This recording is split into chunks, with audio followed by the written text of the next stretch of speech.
Welcome to the Leap Health Workplace podcast. Here we explore innovative, proven health and wellbeing solutions to drive your performance and productivity. Leap Health empowers individuals and organisations to prioritise their health and wellbeing as a catalyst to performance and productivity. We do this by providing workplace health and wellbeing performance workshops and also the Leap 360 one-to-one leadership coaching to drive health, wellbeing and performance, powered by the Game Changer Index Energy for Impact profiling tool. And we offer bespoke corporate programs to ignite proactivity in ownership at all levels of health and wellbeing as a catalyst to performance and productivity. Whether you're sat at your desk right now or on the move, get ready to listen, get ready to invest your time and take action straight after. I'm Anna Reddy. Let's get ready to make small steps to leap health. Welcome to today's episode, and today we're exploring ADHD in the workplace, but with a little bit of a difference about how you can really embrace being your whole self. And we're going to tie it into what are some of the topical key trends right now in the workplace. So you will have heard recently on the podcast around some of the key trends in the workplace. And today, hopefully, you're going to get a greater insight as to how we can embrace everyone's mind and how it works differently, so that we can be operating at an even greater level. So I'm delighted to welcome two guests today. You've got two for the price of one today. We've got Andy Cracknell, who's going to be talking about his experience after recently being diagnosed with ADHD. And he's not unfamiliar to the podcast because he did do a wonderful episode for us back in March 23. Again, this was all around his whole self, and he shared a very, very emotional, brave journey, which delves into lots of different areas of life which people can learn a lot from. So I really would encourage you to go back to that episode, and I will put a link in the show notes as well. And we're also delighted to welcome Dr. John Mervyn-Smith, who is the co-founder of the Game Changer Index, psychologist, and lots of years experience in terms of working with different kinds of minds and how we can get the best out of everyone. So I'm not going to steal the thunder and introduce them in more depth. I'm going to leave it to you guys. So over to you two, and please just introduce yourselves again. Tell us a little bit more about who you are and what you think you're going to bring to the podcast today. Okay, so as Anna said, I'm Andy Cracknell. I am 500 mile an hour, 200 ideas a second, high energy, incredibly creative. And recently, as Anna said, diagnosed with ADHD, and it's kind of reframed the way I see myself and how I show up.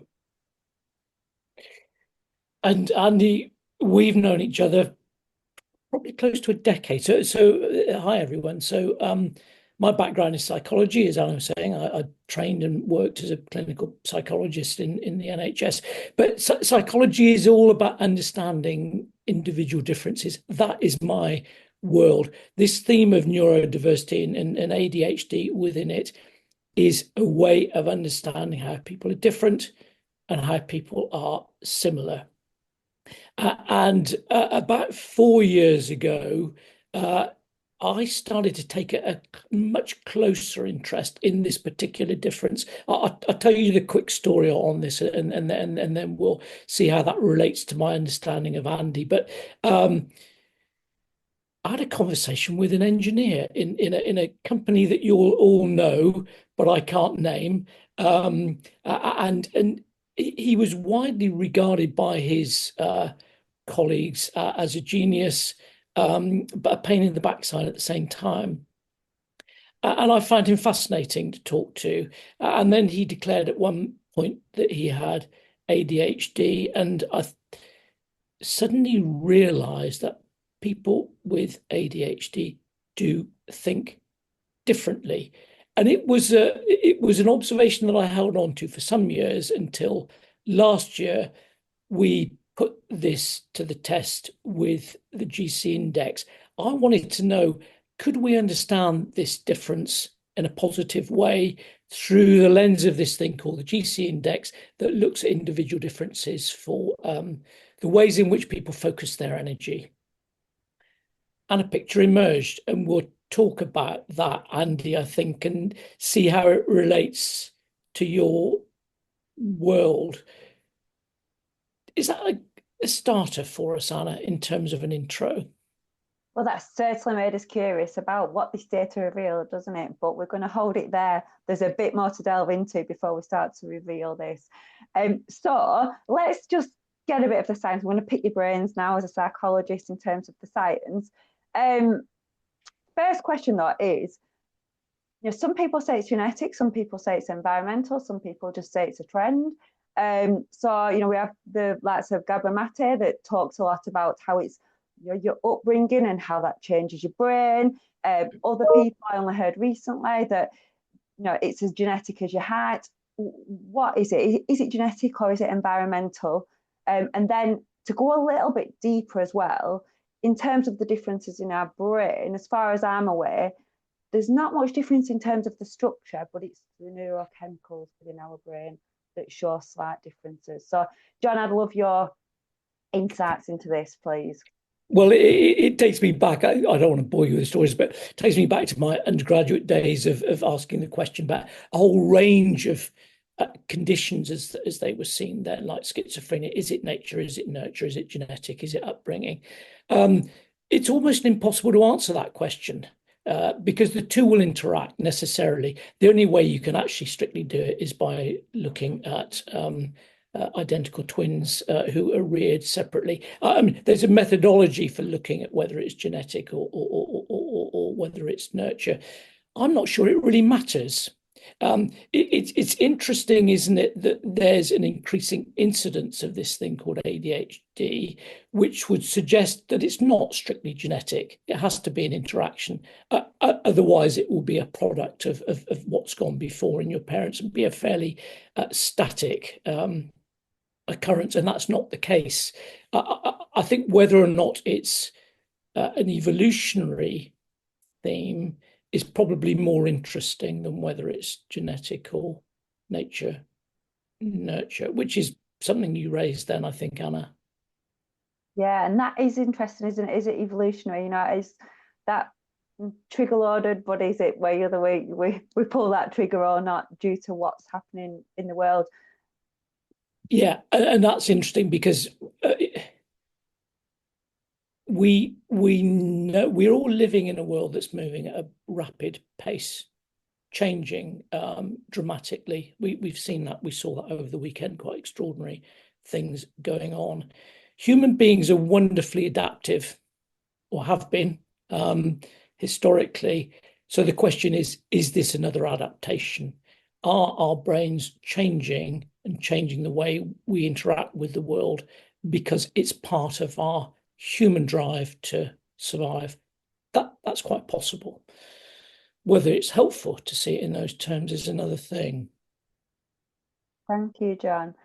So over to you, Andy. I know I said you shared some really, really open and honest discussions around your life in the previous episode, and as recently diagnosed with ADHD.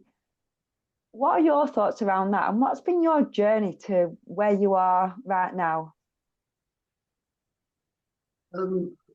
It's interesting because I have my own theories about evolution in terms of ADHD. So if you think back to when we were all kids, if you wanted to phone your girlfriend, you had to go up the road to the phone box if you didn't want to stand in your hallway and talk on a corded phone. There was no internet, there was no mobile phones pinging constantly, no social media or anything constantly getting our attention. And those were the days where Sunday afternoons you were bored because there was nothing to do. Whereas now we live in a world where we're almost fighting for time for all the things that we want to do, but we never get that downtime.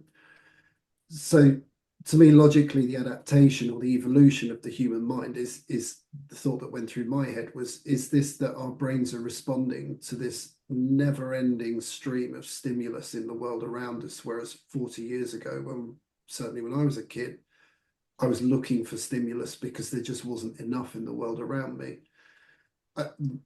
The jury's out on that one. I'm still not. There's so much I'm reading that goes for that argument and goes against it. In terms of kind of my journey to this point, John made an interesting comment when he was referencing an engineer he spoke to, who said he was generally seen as a pain in the ass by the rest of his organisation. That was me constantly. I mean, I'd encourage anybody to go back and listen to that episode. It's in the comments below this, but because there was a lot of insight in that one. But I was the guy that never really progressed anywhere in a career until I hit my mid-30s, when I started up on my own, because I got to a point where I got fed up with corporate life because I just didn't seem to fit in that box. Nothing was easy, nothing was pleasant. That's a bit negative, actually. There were pleasant experiences, but it just felt like life was a constant struggle to be heard and seen. I was always coming up with solutions to problems and trying to fix things and you know, make things better for groups of people, whether they were colleagues or clients or whatever it was, but it always felt as if it was misunderstood or misconstrued. We pick up that pain in the backside Yeah, go on. theme. And it is within an evolutionary context, because if it is the case that we're seeing a growing incidence of ADHD, it raises a question: why? Is there a purpose? I'm one of these people that struggles, maybe naively, to think that there isn't a purpose. It's just random. And maybe, Andy, you're right. It's to do with how human beings adapt to a changing world. The paradox in this for me is, and you know, I'm sure people listening to this will get this, there's usually a tension between being creatures of habit. We always order the same stuff when we go to our local Indian restaurant, and a species that needs to change and adapt. There's a tension there. So when you get folk like you saying, I can see something different, it's actually quite threatening to folk who feel more comfortable in the creatures of habit space. So there is often, I think, this is your direct experience for people who go through life thinking, I can see something different here. And that's typically what we see, Anna, with ADHD and the GC index. Folk with ADHD do have this potential for creative, original, imaginative thinking. And while imagination is exciting and hopeful for many, for others, it will cause some resistance and pushback. And I think that's what you've lived with, Andy. Absolutely. And you know, there's a great example, which was I started working for a tour operator back in my mid-20s. And the first 7 weeks was a training course on the British Airways booking system. BABS it was called, but the system was Galileo that was used. And the job was selling commercial flights to tour operators and flight shops and places like that. And in that 7 weeks, there was 6 of us started the training. Half of us dropped out before the end of it, and then a number was sacked because they couldn't get their head around the system. And it drove me nuts because it wasn't user friendly. It was all coding and everything else. Now, a lot of people, and me included, I can't deal with coding. It does my head in. It's just write what you want to say, don't use whatever.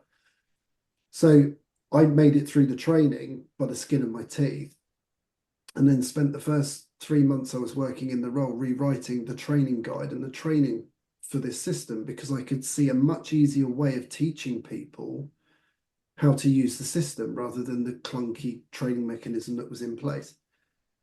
I did it in my own time, off my own back. It never interfered with work. And I wrote this huge document. It was probably 2 inches thick, the training manual. Took it in, long story short, the full story's in the other podcast, but presented it, and they basically threw it in the bin. They weren't interested. It was different. It was a change. They didn't, and it really annoyed me, because it's like, can you not see that one, we could shorten the training and get your new people more productive quicker, making you money rather than costing you money? More importantly, it's the journey around onboarding new people into an organization and making their experience positive. Well, maybe not. I mean, I think there's a responsibility for the individual in this, and your language is interesting, because again and again, when I have the conversation with game changers, as we call them, who can see a different world and who have ADHD, there is often this painful experience that they have, that they see things with just such clarity that no one else can see. And it is difficult, and especially when thinking is non-linear, and when thinking jumps around. How do you put that into words that engages other people? And I think, Anna, that's to your point. It is, there has to be a responsibility for the person with ADHD to recognize that is part of their difference. How do they bring that? How do they bring that so that they can be themselves in the workplace and make the contribution that they need to? Yes, it's all very well being different, but how do you bring that difference?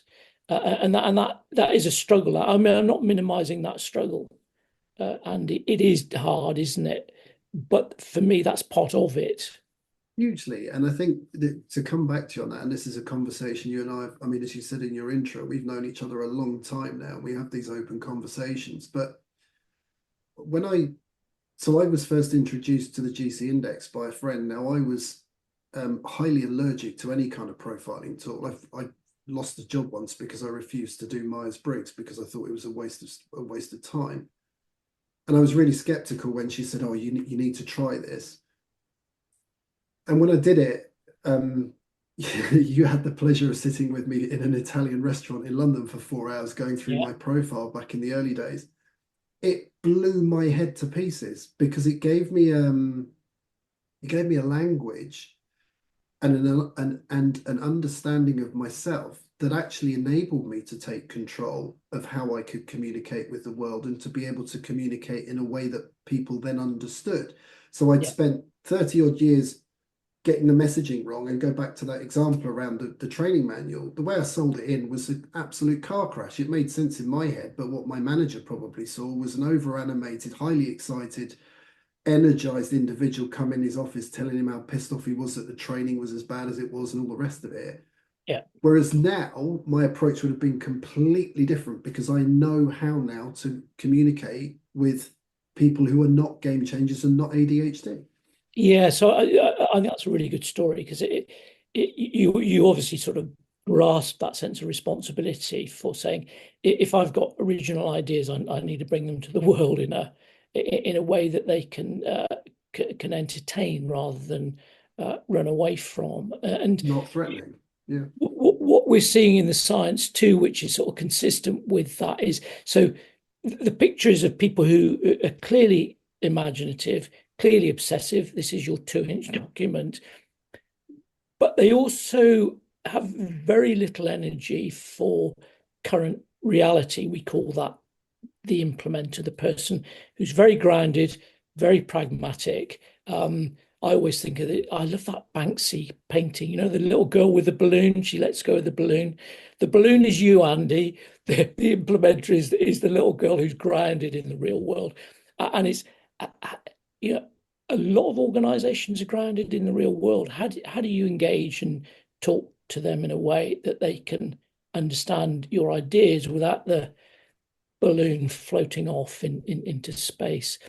I don't think it needs to be that difficult, actually. The story of the engineer I was telling you about was a lovely one because so he was in GC index terms, big game changer, really creative. He really struggled and was disruptive in meetings because meetings have agendas, and then you sort of go through, let's do item one. And it used to drive him bonkers, and he'd get very disruptive. As soon as his colleagues realized that he couldn't cope with those linear activities, they changed the way they did their meetings to accommodate him. And you think, yeah, let's get into some practical interventions rather than seeing people as having some sort of condition that needs to be managed. Interesting.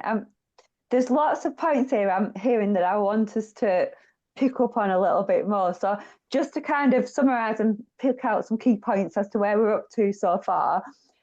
First of all, I heard you, Andy, around you love creating solutions to problems.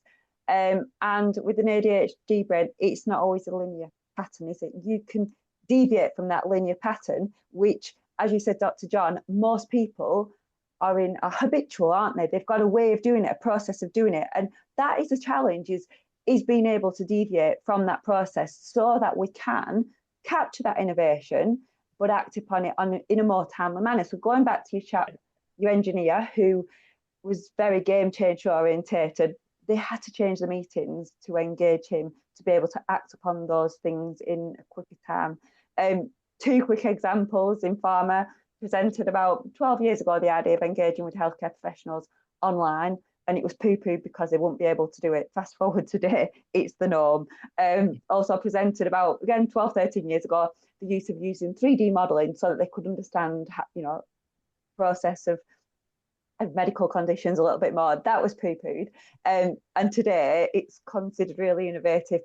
But key learnings was that, as you said, Andy, as well, there'd been that miscommunication. And this is where we need to be able to engage all different people. And I think, Dr. John, this is what you're doing in your work, with this research, and both you and Andy are doing with the Game Changer Index. So if you could just give us a really clear, concise overview of what the Game Changer Index is, I think this will give us some really good foundations moving forward as to how we can put those solutions, collaborate in a collaborative environment in the workplace.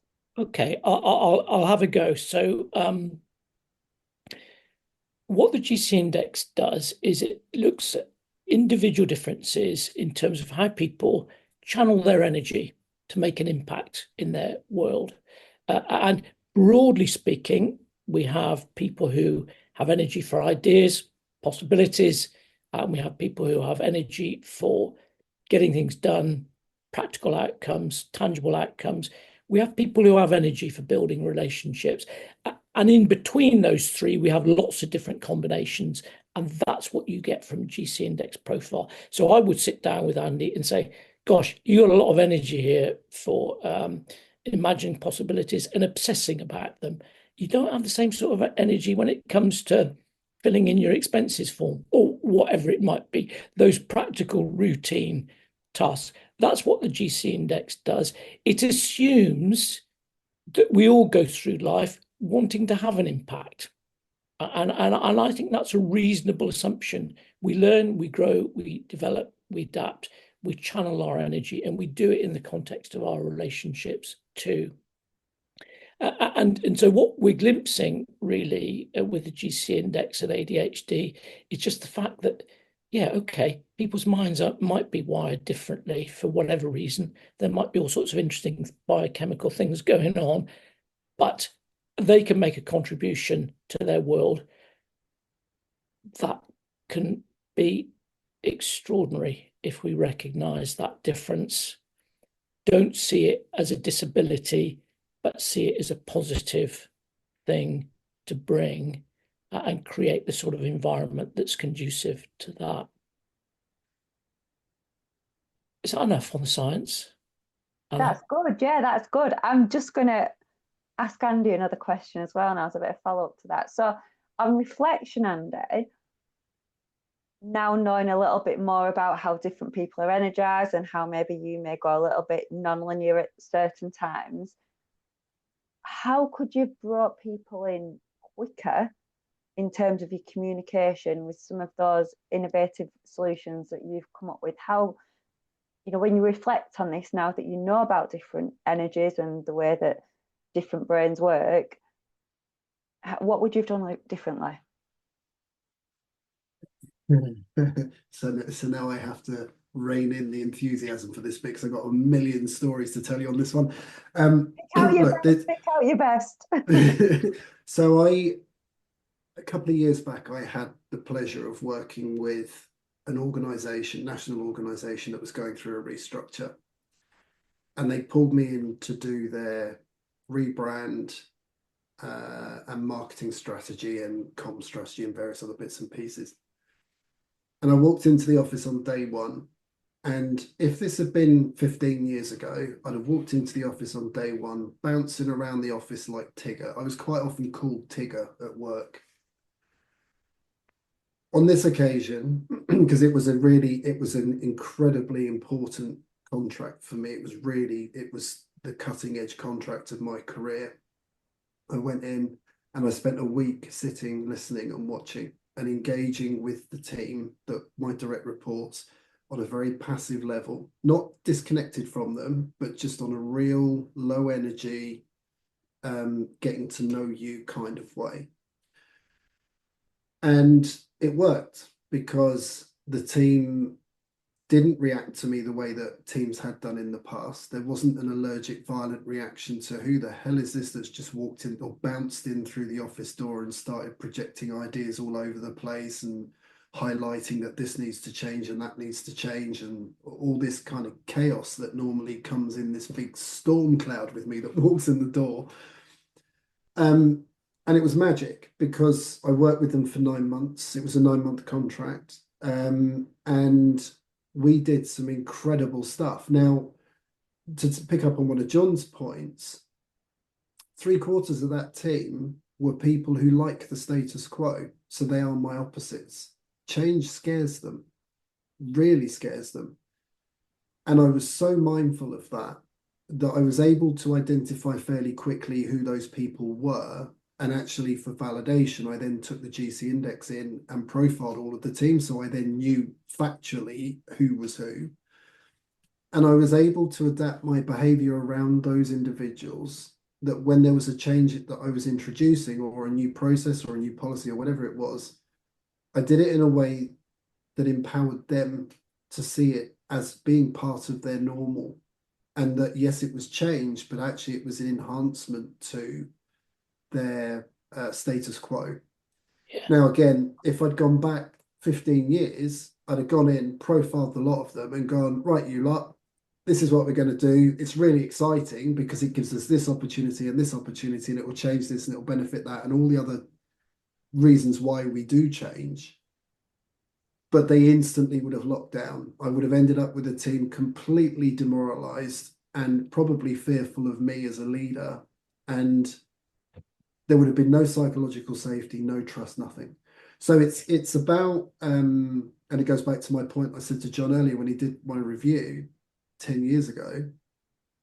It goes back to having a language, but actually more importantly, understanding your audience. Now, the GC index gives me an insight into people I'm talking to that you can't get through any other mechanism. And I use it now. So if ever I'm talking to anybody, potentially a new client or somebody else within a circle or a network, one of the first questions I ask them is, have you ever taken the GC index? If they say yes, that's music to my ears, because then I ask them what their profile is. Now, if they're game changer or strategist, I fizz with those individuals because I don't have to filter as much, or I don't have to adapt as much. If they're implementers or polishers, I'm still myself, so I'm not masking or filtering. It's about the wording and the language and the level of energy that I use to communicate with those individuals.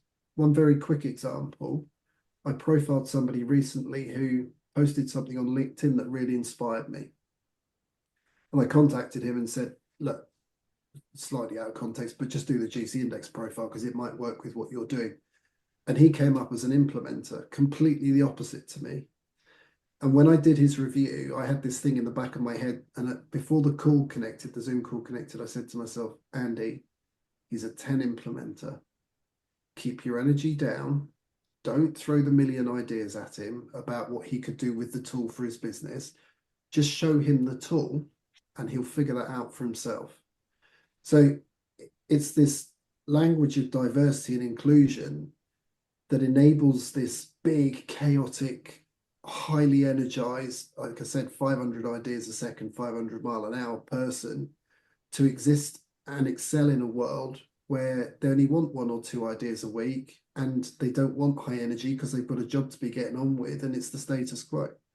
It's about understanding yourself and the impact you have on others, not by looking at others and going, well, you don't work for me, so I'm not going to talk to you, or your energy doesn't work for me, so I'm not going to bother. I'm just going to go somewhere else.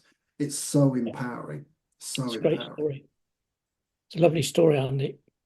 I mean, I knew that story from old, but it does illustrate that, sometimes there's a cost for game changers with ADHD to manage that energy so that it doesn't overwhelm other folk. And that's probably another conversation to think about the cost of that. And it reminded me of a couple of things, really. The number of game changers, again, with ADHD, not all game changers report ADHD, but who will say, you know, I've got a reputation for seeing around corners. Brains are wired differently, and that's an extraordinary contribution to make if you can make it well. I went to the movies over the weekend and saw, if you haven't seen it, go and see it, The Complete Unknown, the story of Bob Dylan's early career. Now, all the characteristics of a game changer with ADHD, up in the middle of the night writing songs, couldn't stop. Just a flood of ideas, creativity, obsessive creativity. Yeah. And that's like a real example, isn't it, of someone who's been able to really put those ideas, you know, into something magical. And this is what it's about, isn't it? It's about being able to. And they can't not, these folk. They have to. There's such a pressure that I think that's my point that I recognise in folk like Andy. There's such a pressure to want to express, want to be creative, want to give the world their ideas. It's not easy, Andy, is it? That No, and actually, you've just triggered this, probably too strong a word, but you've just triggered a thought in my head, because this is something I've always been quite defensive or insecure about. One of the labels I always got labeled with was arrogant. And that was born from this desire, this passion to push my idea. Now, I understand now why the world will see that as arrogance. Oh, it's always Andy's ideas. Why has he always got to voice his ideas? Why can't he just shut up and listen to somebody else's ideas? It's not that the energy is not born of self. It's about the bigger picture, the greater good. Now, I'm not saying I'm a martyr either. Absolutely not. What I'm saying is that when I see an idea, which in my head, it's so blatantly obvious that this will bring huge benefits for the collective good, I will jump over people to get the idea heard. But that's not a self-centered thing. It's a scrabble for the greater good. And this is where it's so often misconstrued. I think the other point I want to make with this as well is, for those of you that haven't seen it or don't know it, go onto YouTube and look up Steve Jobs, the Crazy One Oh speech. yeah, I love that one. That whoa, yeah, that's hit me. I can't watch that now. It affects me so deeply emotionally, because that speech, and I've got it on it's framed on the landing over my stairs. I see it every time I come downstairs in the morning. He perfectly describes the game changer, or the person with autism, or the person with ADHD, or any neurodivergence. And it's about the people, what he says, the people, it's like putting square pegs in round holes, and the people that are crazy enough to think they can change the world are quite often the people that do. The only bit that I don't like about that is the use of the word crazy. But I've taken it as a term of affection from him to those of us out there who are crazy enough to think we can change the world. But the way I like to adapt it is to say that the craziness is actually the passion to deliver the message. That's why we go crazy, because we need this idea out there. So it's being heard and being seen, which, as a side note, is ironic, because the reason my business and my wife's business are called Be Seen and Be Heard Media. They're two separate companies, but that's where those names came from. It was this desire to be heard and this desire to be seen. So that's how fundamental this is at the core of our beings. So my wife's a game changer as well. It's being seen and being heard, but it's understanding that to achieve that, we have to adapt the way we deliver that message. So I don't jump over people or on people anymore to deliver the message. I'm far more careful and considered about how I get that idea spoken. And just for Emma's benefit, just going back to the science for the moment, our research shows that around 95% of people who report a formal diagnosis of ADHD are game changers but not all game changers have ADHD. I don't like the word have. Makes it sound like it's Yeah. a rash of some sort, doesn't it? But yeah, just to be clear about that. But Yeah. if we're looking at commonalities, folk with ADHD would typically see themselves as imaginative and obsessive in different worlds. Yeah, I think so. Maybe we could dig a little bit deeper into this data now you started to talk about it, but I'm just going to take one step back in terms of Andy's comments that are around, two really key words about being seen and being heard. We all want to be seen and we all want to be heard. And when you gave us that wonderful example around working with this big client, Andy, and you went in there differently, sitting, I've got written this down, sitting, listening, watching, and I wondered how uncomfortable that actually felt for you. But what you were doing is making sure that everybody was seen and heard, because as humans, we all want to be seen and heard. And hopefully this can bring you on to your data, John, as to how you can empower us all to be seen and heard.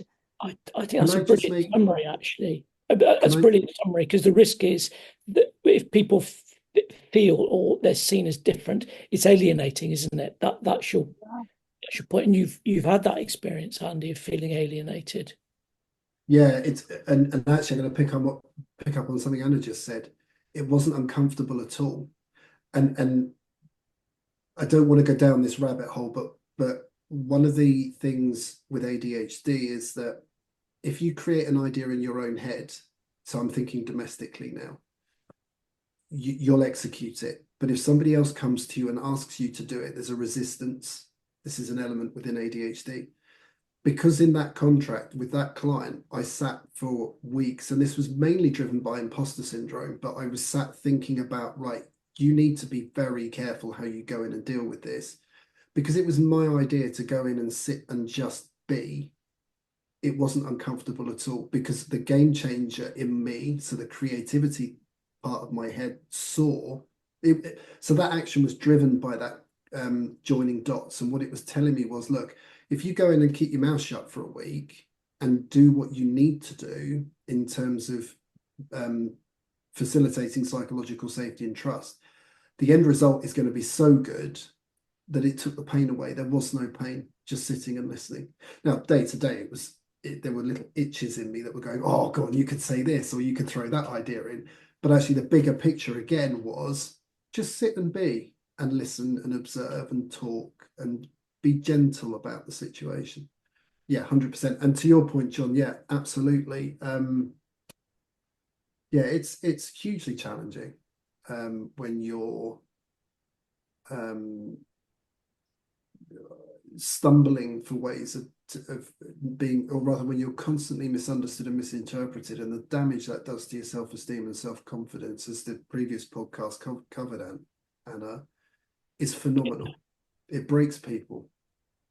It's interesting, just going back to the nature nurture theme, and this is probably in the next research project, Anna, but the number of game changers without ADHD who report growing up often feeling like they're on the outside looking in.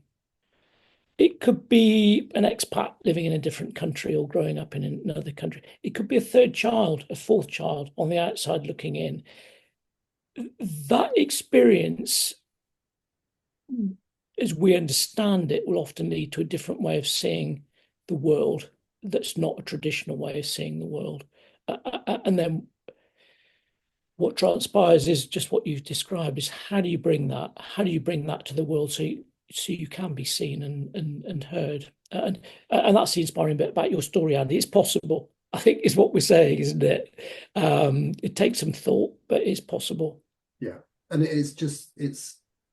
it's being able to understand enough about yourself to be able to do it. Because if I didn't have the GC index profile 8 years ago, I would probably still be in the same position I was in 9 years ago, being misunderstood, being booted from one job or leaving or whatever it was, because I wouldn't have had the ability to understand the people around me, to adapt the way that I communicate. And no, look, yes, there are millions of other ways you can learn through coaching around behaviors and everything else, but they don't really come close to this GC index thing that gave me that language and the insight of how my brain actually works. Put the ADHD to one side, because there's still this big game changer energy which correlates with ADHD, sure.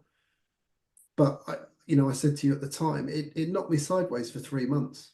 It literally knocked me off my feet for 3 months of, why didn't I have this 20 years ago when I broke into the working world and started my career? And I went through the waves of depression and everything else because I felt like I'd wasted 20 years, all this kind of stuff. So it's profound, but it's having that understanding. That's the key thing with all of this, is if you understand yourself, whether you're a game changer or you've got ADHD or any other neurodiversity or all of it, if you've got that understanding, you stand a far better chance of being understood and making yourself understood than you've ever had before. It's that self-awareness piece.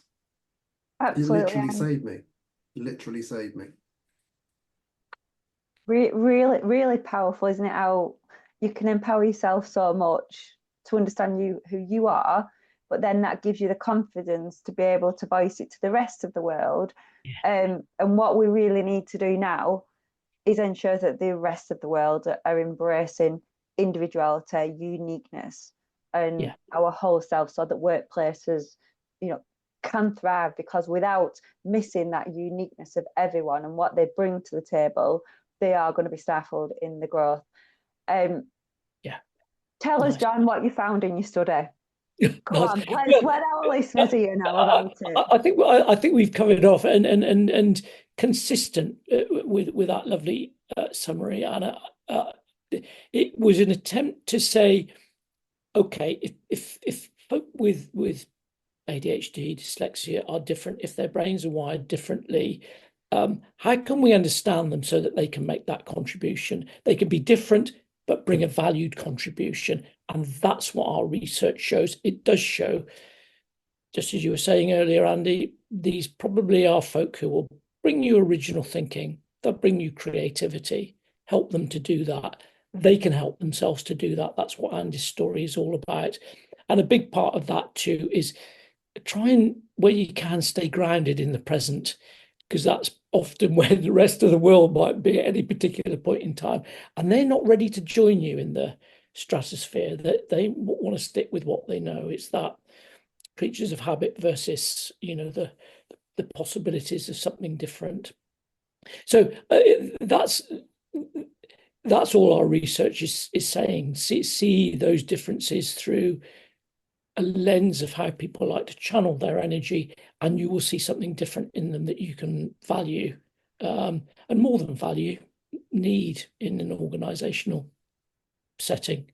Organizations are constantly in need of reinventing themselves. They need ideas to do that.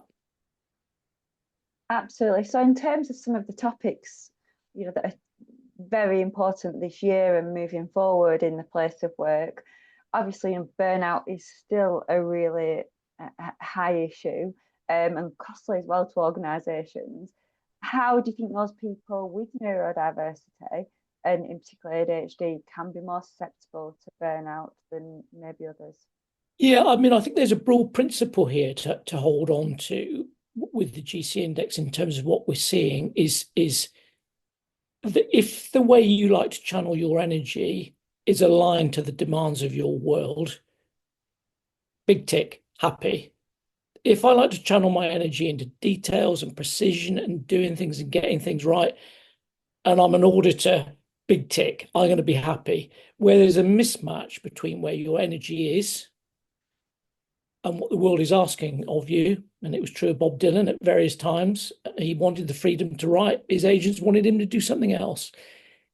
When there's a mismatch, it's always a recipe for burnout. If the world is asking something of you that you don't have the energy for, over time, you'll become increasingly depleted. And that's the definition of burnout. You've got no energy left. Yeah. So what you're in essence saying is that if you want to reduce your chances of burnout, you need to be in a role that's fueling your passion and fueling your energy, and you feel like you're making a difference on the world, so that you're not pedaling against the tide. So for instance, if you put Andy in a role doing expenses, his risk of burnout could be slightly higher than in a role where you're saying, Andy, give me your wonderful ideas. Tell us how we're going to take our organisation to the next level in future. Yeah. Yeah, no, that's it. That's perfect. And saying, Andy, it doesn't matter if your first 10 ideas are rubbish, because we know your 11th idea is likely to be a good one.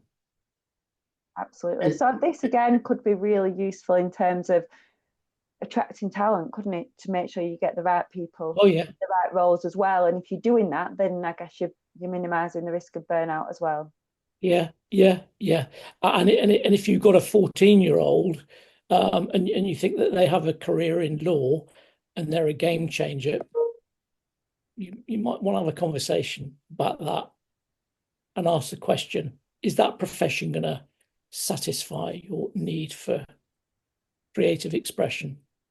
I'm giggling to myself actually right now because I've got a 15-year-old who I only wrote an email yesterday to the director of an interior design company saying that she's got dyslexic thinking, so is able to spot creative things that other people can't, which was really lovely to be able to write that in terms of, you know, how it would be an enabler in that role. So just quick example around Lovely. What a great that diversity.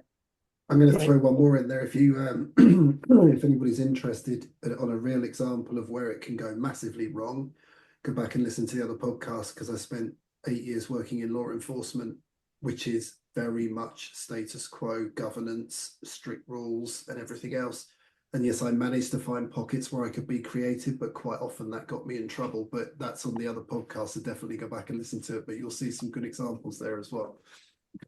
So this might be a great opportunity actually to include something we weren't actually going to delve into, but we also have a young person's index, don't we, as well, which I again have found really fascinating, with the same daughter who has done the young person's version of the Game Changer Index, and ironically it comes up, you know, mirror image of my own. But this has really helped me in terms of parenting to understand her better, and this can be a big challenge when we think about, is it genetic? You know, people with those ADHD minds are likely to be living with other people with ADHD minds, which can create for a very, very busy, fast-paced life. So tell us a bit more about that young person's index and how this could be an enabler and empowering young people to know who they are from a very young age. It's a similar theme really, because what we see with young people is you see in terms of GC index profiles, we see the same diversity. Kids are different; they're as different as adults are, and so when they fill in the profile and they see their profile, it allows you to have the conversation that says, "Okay, you've got lots of energy for implementing, getting stuff done. What would that mean in terms of you choosing a career?" You've got this, I'll tell a very quick story. I don't know whether this answers your question or my daughter, my youngest daughter. I profile all my kids. Anyway, during her first job, she redid the GC index actually and came out with this strong strategist energy. Strategist energy is like about making sense of the world, looking for patterns, looking for trends, thinking about the future, big picture thinking, and was quite different from the first time she did it when it was a low score. And we both realised, to cut a long story short here, that she'd gone through her school career being told off for asking why questions. She was being, I used to dread parents' evenings. Oh, she's rude. She always asks why.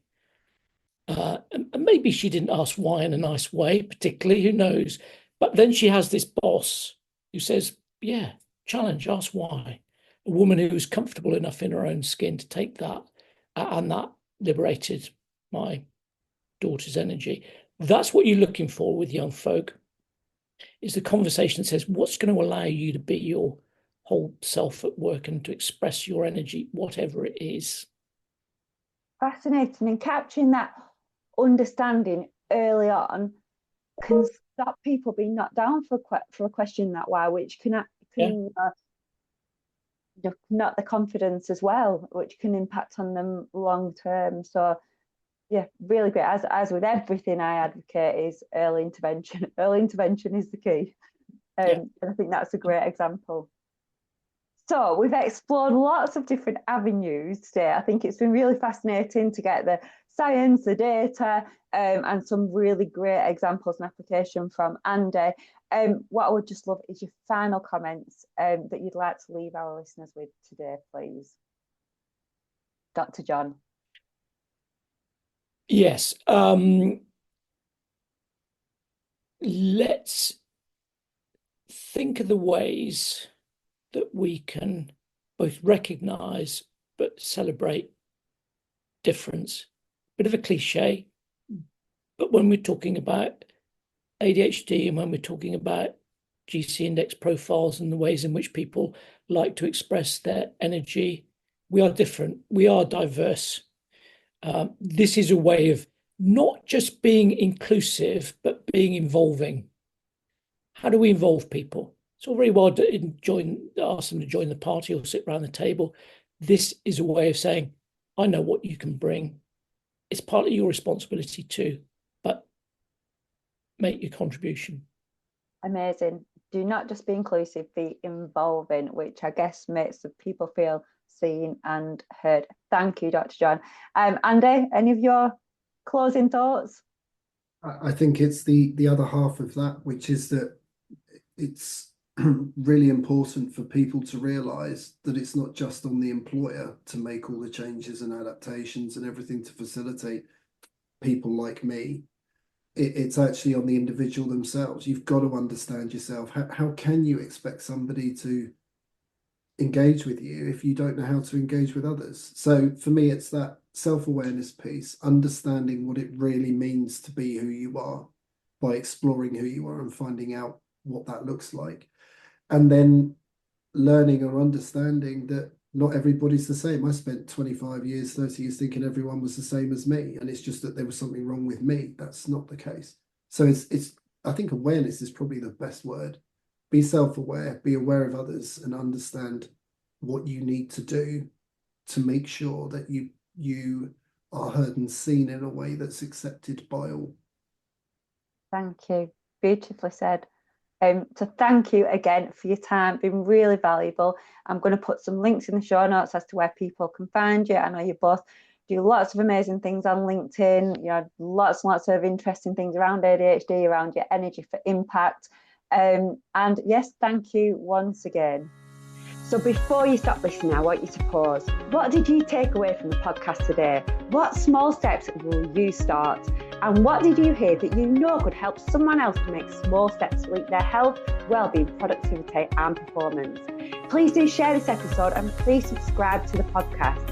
And remember that Leap Health are here to provide workplace, health, well-being and performance workshops, one-to-one coaching and bespoke corporate solutions to help the world make small steps to leap health, well-being, productivity and performance.